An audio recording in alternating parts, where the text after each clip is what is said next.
Hello, everybody. This is The Locket by Alice Dunbar-Nelson. Sister Angela was in a flutter. A message had come for her that morning, a message unexpected and disturbing. True, any message to Sister Angela would be disturbing, used as she had grown to the quiet, uneventful routine of the convent. Your mother is dying. Come at once. In the first rush of grief, she had gone to the Mother Superior and laid the ominous message before her. But the Mother Superior was old, very old, and outlived most griefs and joys. It was nothing to her that the sister's mother was dying, or that the sister herself had wept until her face was drawn and lined and her eyes red and black-ringed. Her voice was calm and steady as she said, "My child, your grief is unwise. We must all die, and your sainted mother will not rest in heaven." "Yes," Sister Angela sobbed in reply. "You may go to your mother to give her the last comforts of religion." Sister Angela wiped her eyes and was grateful. It was not usual, but she was only a novice, and the world outside of deeds of mercy was not quite dead to her. She was to go in the evening. She fluttered about her tasks helplessly and nervously. To her it seemed that the iron gates of the gray building had shut out the life of the world forever. Had it not been so sad an errand, she could have found it in her heart to sin and be glad to escape once more. When the time came to go, the passionless, even voice of the Mother Superior reminded her of her duty to the Church. "Remember, my daughter, the world may be fair, but it is sinful, and no fit place for you. Come back untouched by its sin. You will take your full vows in a few months. Remember, in a few months. And, my daughter, you know our rules. What is ours belongs to the Most Holy Church. We can have nothing of our own." Sister Angela bowed her head mutely. Her family was a wealthy one, and they were outside the pale of the Most Holy Church. They would not understand such a statement. It was enough to them that one should give up the world and go out as a sister of mercy, to nurse unpleasant people and to live miserably, comforting others. Her mother was almost gone when Sister Angela reached her home the next morning. Nothing but the elder woman's indomitable will and determination to see this youngest child had kept her alive. Her face was already set and gray when the novice arrived, but her black eyes were aglow with the last bit of vitality and embraced her daughter's form with a tenderness that her hand clasp feebly imitated. Sister Angela was a sort of black sheep in the family. Her brothers and sisters looked askance at one who could desert her own people for a fanatical devotion to an idea, as they phrased it, and her appearance before them, now in a strange garb and a humbly dismissive air, only irritated them the more instead of reconciling them.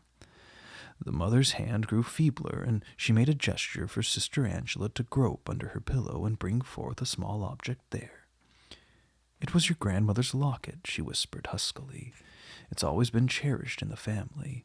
It was her grandmother's, and has come down through generations, always going to the youngest child. I've kept it secure for you. It would have made me happy, my child. She was reproachful even in death, if you could have handed it down to your children." Sister Angela was mute as she clasped the heirloom. It was thin and worn with age, curiously carven and shaped like none that we see now. She remembered it well. When she was a young girl, sometimes in a special favor, it had hung on her neck. Someone whose name she tried to forget had kissed it once, when its curious charm had gleamed against her neck. "Keep it, it was always for you," said the mother, and lapsed into silence and more grayness of face. The after days were hard ones for the novice. The funeral was a Protestant one, and the people stared when she knelt and told her rosary. They stared curiously at her garb, and there were whispered comments about her. It was a rural community where Catholicism was associated with immigrants and Irish, cheap labor, and Sunday picnics. She was a religious alien among them, and she had not worn her nun's garb long enough to be unhurt by the attitude of her erstwhile friends toward her.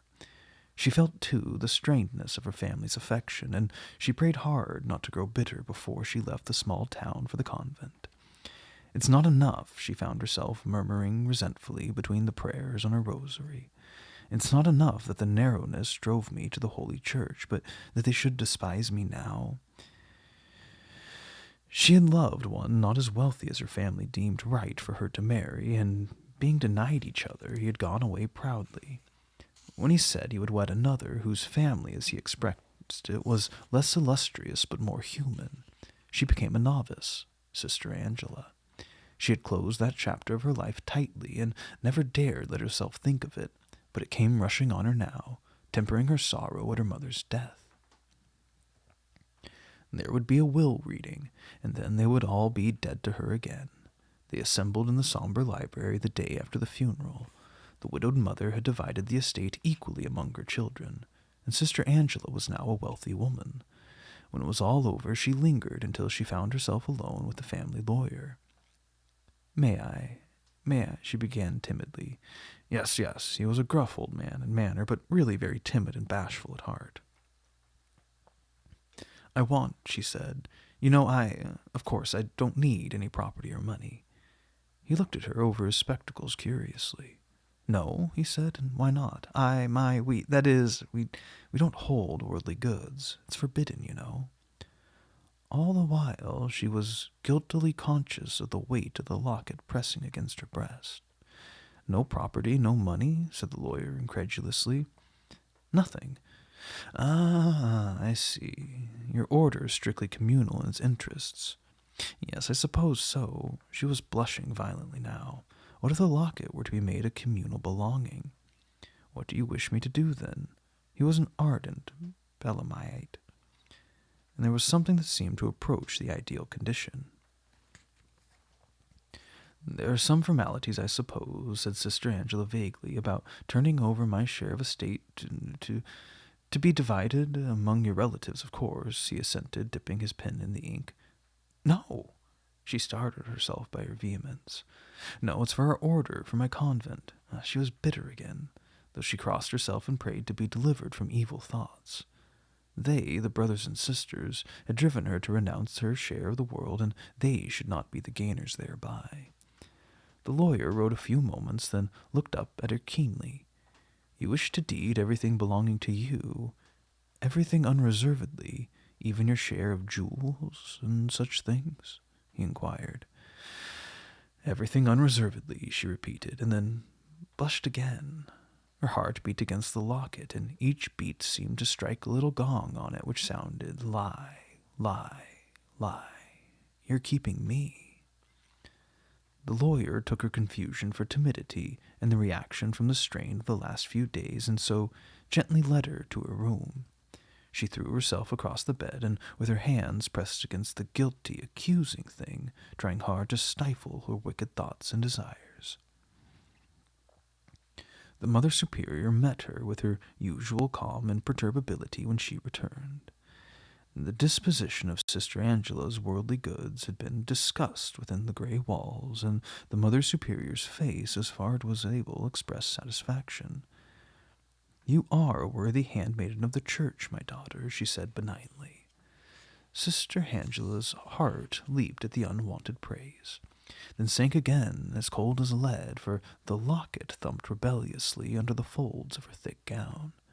She had taken it out on the train once or twice and gazed at it longingly. With each glimpse at its curious, warm, amethyst-studded surface, she became more and more determined to keep it in the face of sin and misery. Why should she give up her mother's most cherished possession?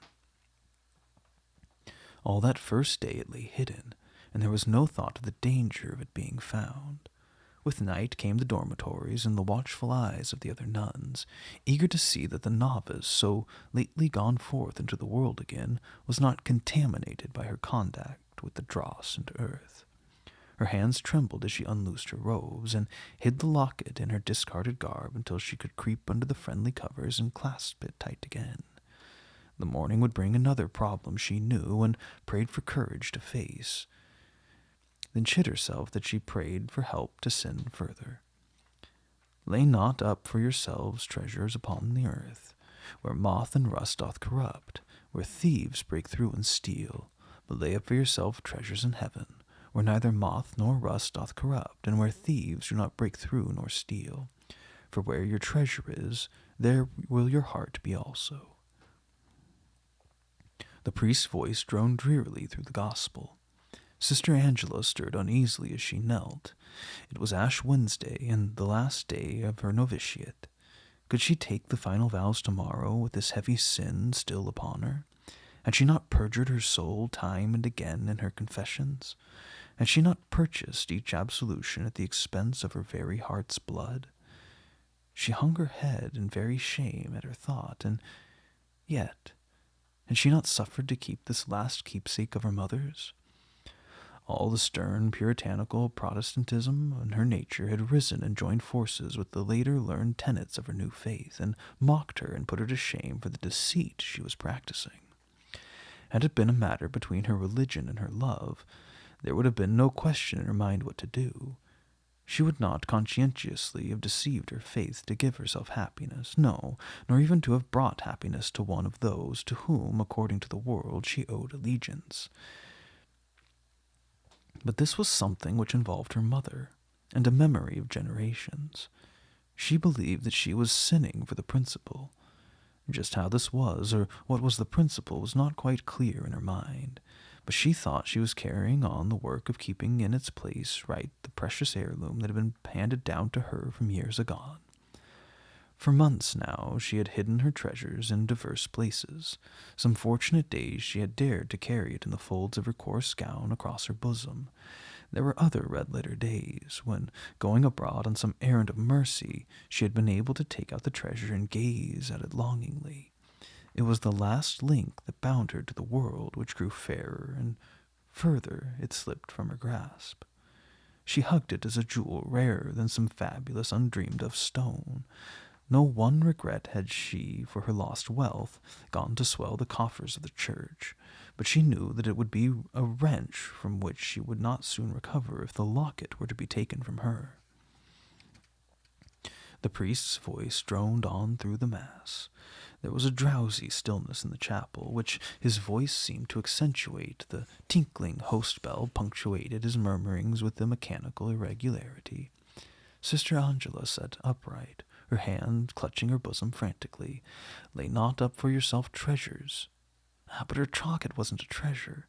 Intrinsically, it would be hardly have paid for a mass to be said for the poorest sinner who claimed the mercy of the convent. It was an heirloom. Her dying mother had entrusted it to her to preserve from vulgar contact. Still, tomorrow she would have no relatives save her sisters in mercy, no memories which she might think of, no property save that which all could claim, and it would only be right and fair and true to hand the bauble to the Mother Superior with a full confession of her sinning for the past months. She paused in the courtyard as they paced from chapel to their duties. It was a mild day with a suspicion of spring in the air. In the already swelling buds on the somber trees that stood in prim regularity around the yard, some saucy sparrows, little full-chested hoydens, clustered in a gnarled cottonwood and chattered vociferously, gossiping with gusto and joy. Sister Angela looked at them sadly. What mattered it to her if somewhere birds did fly high in the blue ozone and mate and nest and joy in their young? Such things were not for her. She would hide her bauble and go her way to her death. For today there was fasting and prayer and stern soul-seeking, always with one thing to do, to hide. And tomorrow, the final veil. It was near dusk of the evening when Mother Superior came to her where she knelt on the cold floor of the chapel. A storm was raging within her, though she turned a cold, white face to the mother's gaze. "It's quite unusual to ask a novice about to take the final vows to go out," began the Mother Superior, "but I must suspend the rule in a case of this kind." Sister Angela dropped her eyes quickly, lest the fire in them should be seen and commented upon. "There's a case of distress which needs immediate attention," continued the mother slowly. I can hardly bear to send you, my daughter, but the rules of our order are, you know, to give aid and succor no matter what it costs us. There's not one of the sisters save you unassigned to duty tonight, and you must go. It need not keep you from praying, my child, for strength for tomorrow's holy ordeal." Sister Angela made no demur. Her breath came quickly, to go out once more before the end of liberty, to walk under the stars before her freedom was over. It seemed too good to be possible. She listened mechanically to the Mother Superior's directions and left the convent, her eyes dimmed with anticipation of one last hour alone in the night and the street before the morrow. It was past twilight now, and the few lamps that lighted the suburban street punctuated the darkness rather than relieved it. Mechanically, her hand stole to her bosom and drew forth the forbidden trinket. Tonight, she must confess. Tomorrow she must part with it. Too long already it had stood between her and absolute faith and repose. Either it must go the way of the rest of her personality, or she must continue to sin and be frightened and anxious, conscious of wrongdoing, and too weak to put it aside. She stood under the street lamp longingly at the Locket. "Suppose I throw it away now," she said breathlessly. It seemed such an easy solution of her problem. In the dusky shadows it would be lost, and her life tomorrow would begin sinless and stainless and unsoiled by worldly goods. Still, she put it to her lips and then started guiltily. A footstep sounded near, and she made a nervous effort to put the locket back into her breast. Her hands trembled with fear. It was only a passer-by, she assured herself, but what would he think of her, a sister of mercy, kissing a trinket in the street? She grew more nervous, and the locket fell in the dust at her feet. The man was near her by this time and heard a little cry of distress and saw her stoop and grope helplessly. "Allow me," he said courteously, and began to look in the dust with her. "What did you lose?" he asked. "Oh, nothing, nothing," she wailed. "It's nothing. I don't want it anyway. I was going to throw it away. It's nothing. I must go on." "Nothing of the kind," he said firmly as he struck a match. The gleam of the amethyst met his eye at once, and he straightened himself as he picked it up with a little ejaculation of satisfaction. "Now," he said, holding it out to her, the match still lighted in his hand, and it threw an upward ray of light on the pallid face hidden in the shadows. He looked an instant and crept nearer, holding the match close to her face. She tried to turn away, to run, for the lamp had lighted his features from above, but he threw the match to the ground and caught her fiercely. "Margaret? You?" he cried hoarsely. Her head hung, but she placed her hand meekly on her bosom. "Sister Angela now," she whispered. "Sister Angela, nonsense, you are my Margaret, and I have found you," he exulted. "Great God, have I wandered from place to place, searching you to find a Sister Angela? No, you are mine, I tell you, Margaret." "I belong to the church," she said, and again would have withdrawn her hand. "You belong to me," he exclaimed joyously, still holding the hand tightly. "Where is the girl you said you were going to marry?"